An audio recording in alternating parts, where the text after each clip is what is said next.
Alam niyo po, napababa na rin natin yung mga number of casualties per year, no, sa dulot ng mga bagyo, severe weather. Galing po yan sa 1,250 deaths per year from 1986 to 2013. 2013. Simula po noong 2014 hanggang 2024, ang bilang po ay bumaba from 1,000 to 1,250, naging 250 deaths per year.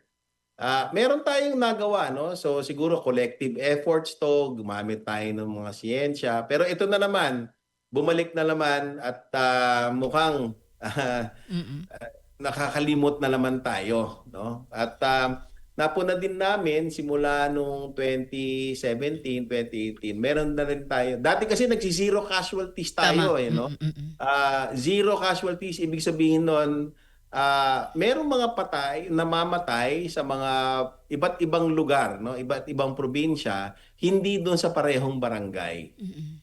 Pero sa isang barangay or adjacent barangays, pag merong more than 10, binibilang po namin yon. Mm. Mm. So pag may mga ganun na mahigit 10 ang patay sa isang barangay, ay tinatawag namin yon na disaster according to EMDAT definition. No? Mm. At nakita rin namin na simula nung 2018 ay medyo dumadami din yung mga ganun na more than 10 casualties per Mm. barangay. Mm. Mm. At ito na nga, ito yung hindi ko gustong nangyari na mukhang 2025 dahil nga dito sa Cebu ay napakataas ng casualties. No? Oo. At sana hindi Professor, na... sandali po ah.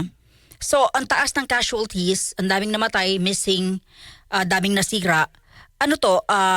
A disaster, calamity, or may kasalanan din ang tao? Disaster po. Pag yung isang definition ng disaster, pag more than 10 deaths in a specific locality due to a particular hazard at a particular time, ay disaster po ang tawag doon, no? Sa isang definition. Oo.